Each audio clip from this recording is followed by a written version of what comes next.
بسم اللہ الرحمن الرحیم۔ السلام علیکم ناظرین کرام، مقبوضہ جموں اینڈ کشمیر کی خصوصی حیثیت کے خاتمے کے مودی حکومت کے اقدام کو 4 ماہ سے زائد کا عرصہ گزر چکا ہے۔ ناظرین کرام، ابھی تک وہاں کرفیو ہے اور معمول کے حالات ابھی تک بحال نہیں ہو سکے۔ اس وقت کشمیر میں جس قسم کا سناٹا چھایا ہوا ہے اسے مبصرین طوفان سے پہلے کی خاموشی قرار دے رہے ہیں۔ پابندیاں ہٹنے کے بعد کشمیری عوام کی برہمی بھارت کو ہلا کر رکھ دے گی۔ ناظرین کرام، بین الاقوامی انسانی حقوق کمیشن نے مقبوضہ جموں اینڈ کشمیر کے عوام کو انسانی حقوق سے محروم رکھنے پر تشویش کا اظہار کیا ہے اور بھارتی حکومت پر زور دیا ہے کہ پابندیاں ختم کر کے تمام انسانی حقوق بحال کیے جائیں جن سے عوام کو محروم رکھا گیا ہے۔ مادیت پرستی نے دنیا کو سنگین مسائل سے دوچار کر دیا ہے۔ معاشی مفادات کو دوسرے تمام امور پر ترجیح دینے کا رجحان ہے جس کا فائدہ مودی حکومت کو ہو رہا ہے اور ان کے غلط اقدامات پر بیشتر ممالک چپ سادھے ہوئے ہیں۔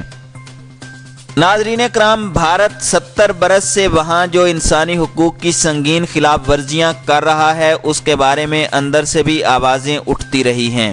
اروندھتی رائے بھارت کی سرکردہ حقوق انسانی کی کارکن اور معروف مصنفہ ہیں۔ دنیا میں جہاں کہیں بھی لوگوں پر ظلم ہوتا ہے ان کے حق میں آواز بلند کرتی ہیں۔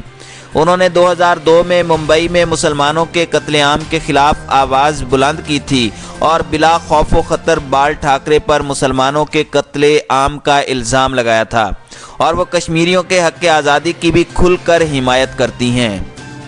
ناظرین کرام، چند سال قبل لندن میں ایک عالمی کانفرنس میں کشمیریوں پر اپنے ملک بھارت کے قبضے کو ناجائز قرار دیتے ہوئے اقوام عالم پر زور دیا تھا کہ وہ کشمیریوں کو ان کا پیدائشی حق خود اختیاری دلانے میں اپنا رول ادا کرے اور بھارت پر دباؤ ڈالیں کہ وہ انسانی حقوق کی پامالیوں، تشدد اور گرفتاریوں کا سلسلہ بند کرتے ہوئے مسئلہ کشمیر کو اس کے تاریخی پس منظر میں حل کرنے کے اقدامات اٹھائے۔ انہوں نے یہ بھی واضح کیا تھا کہ کشمیریوں کی جد و جہد آزادی دہشت گردی نہیں ہے بلکہ اقوام متحدہ کے چارٹر کے عین مطابق ہے۔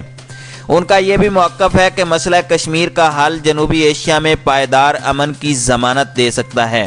بھارت فوجی طاقت کے بل بوتے پر کشمیر پر قبضہ جمائے ہوئے ہے۔ وہ دنیا کو گمراہ کرنے کے لیے یہ پروپیگنڈا کرتا رہتا ہے کہ کشمیر کے حالات درست ہیں اور وہاں کشمیریوں کی تحریک آزادی کے کوئی آثار نہیں۔ ناظرین کرام، اروندھتی رائے کا مزید کہنا تھا کہ جیسے کہ بھارت کہتا ہے کہ کشمیری آزادی نہیں چاہتے، پھر تو اس کا مسئلہ آسانی سے حل ہو سکتا ہے۔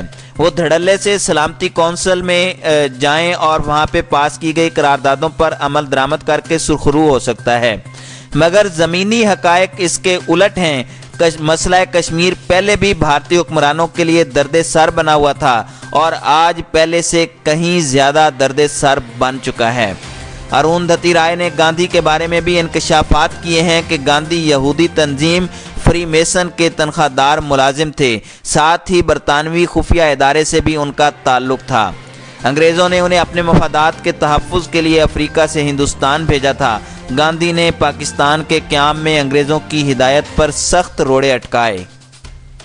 ناظرین کرام، اقوام متحدہ جو کہ دنیا کے تمام افراد کے حقوق کا محافظ ہے، وہ بھی کشمیریوں کے ساتھ ہونے والے غیر انسانی رویے کو رکوانے میں ناکام رہا ہے۔